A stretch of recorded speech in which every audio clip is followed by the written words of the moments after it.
हरिओम। ध्यान के सूत्र में सबसे पहली बात योगिक दृष्टिकोण से अगर कही जाती है, बताई जाती है, तो वो है शौच की।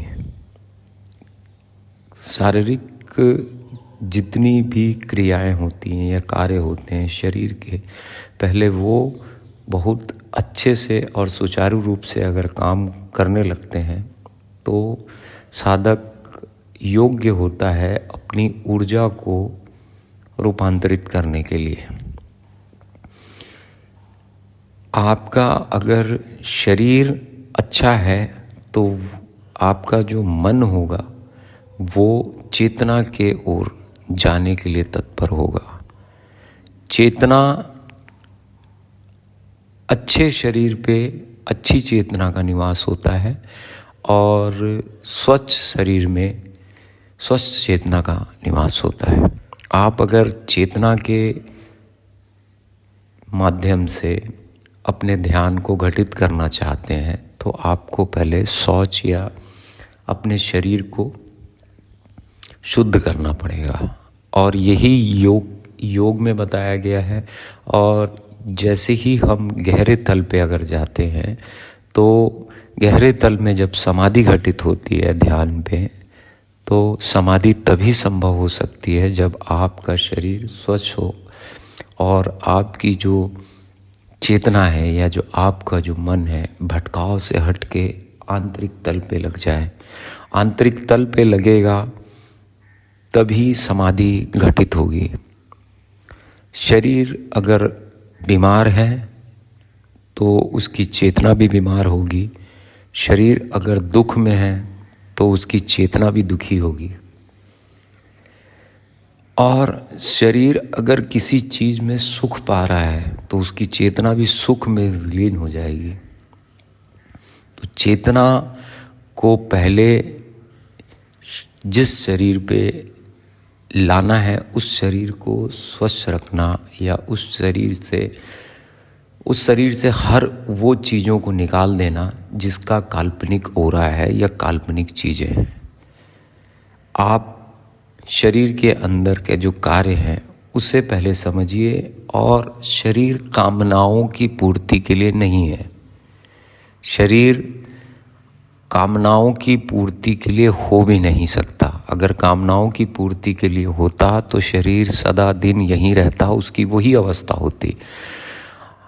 इसीलिए वृद्ध अवस्था को प्रकृति में आखिरी में रखा हुआ है कि जब आपका शरीर अगर आपकी चेतना की तरफ काम नहीं किया, अगर तादात्म्य नहीं है, अगर आपकी चेतना अलग है और आपका शरीर अलग है, तो एक दिन प्रकृति आपको ज्ञात करा ही देगी कि ये जो शरीर के जितने कार्य थे ये धीरे धीरे ख़त्म होते गए।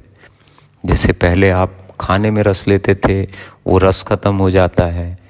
आप पहले भोग में रस लेते थे, वो ख़त्म हो जाता है। आप शरीर से जुड़े हुए जितने भी कार्य करते हैं वो प्रकृति में धीरे धीरे प्रकृति उसे क्षीण कर देती है या उसे ख़त्म कर देती है। इसी को वृद्ध अवस्था का कहते हैं।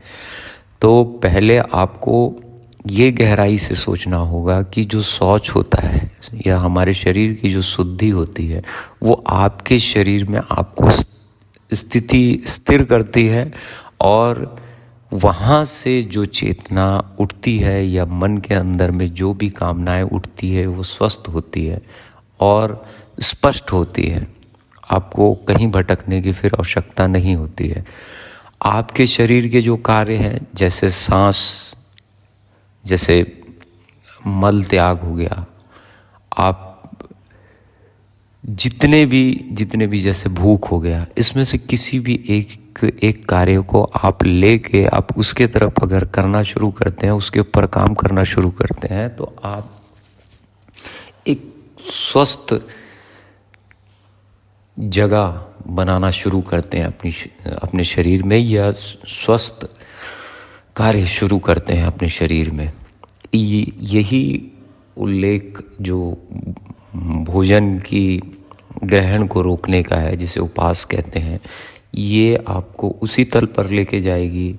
आप प्राणायाम की विधि से अगर करेंगे, अपनी सांसों को समझ के कम करके लेंगे और छोटी करेंगे या बड़ी करेंगे या पूरी सांसें बाहर करेंगे, ये उसके माध्यम से भी होती है, पानी के माध्यम से भी होती है, सब चीज़ों के माध्यम से होती है। अंदर स्थिति, इसका मूल कारण ये होता है कि साधक ज़्यादा से ज़्यादा अपने आंतरिक तल पे स्थिति बनाए, उस तल पे जिस तल पे आप हैं, सिर्फ आप हैं, ना कामनाएं हैं, ना ये संसार है, ना कुछ है।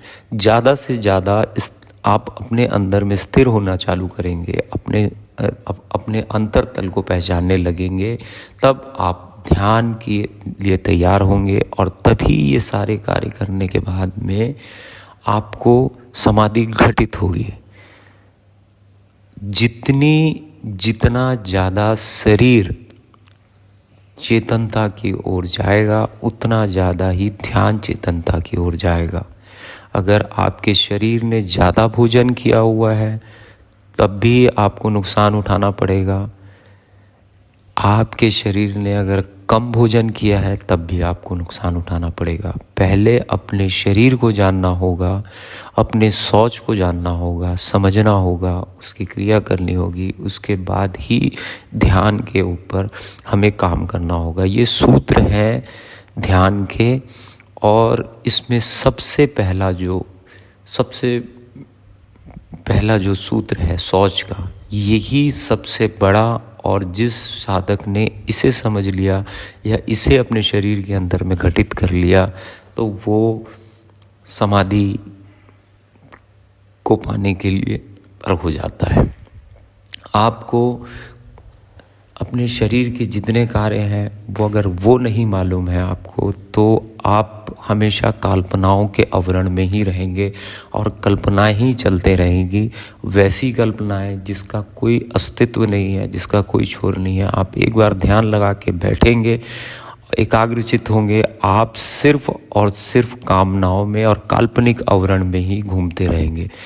अगर आपने शरीर को स्वच्छ किया है और एकदम गहराई से देखना शुरू किया है कि आपके शरीर का क्या कार्य है और कितनी आवश्यकता है आपके शरीर को भोजन की, कितनी आवश्यकता है उसे पानी की, कितनी आवश्यकता है उसे सांसों की, और जो आपने ग्रहण किया है क्या वो पूरा कार्य करके बाहर चले गया है सोच के माध्यम से, तब आपको समझ आने लगेगा कि शरीर भिन्न नहीं है, चेतना भिन्न नहीं है।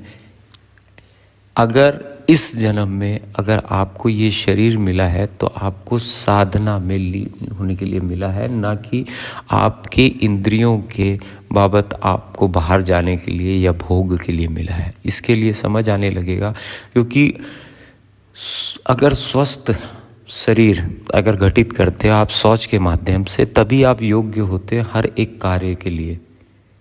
तो मैं यहाँ पर आपको कार्य में ध्यान को घटित करना बता रहा हूँ।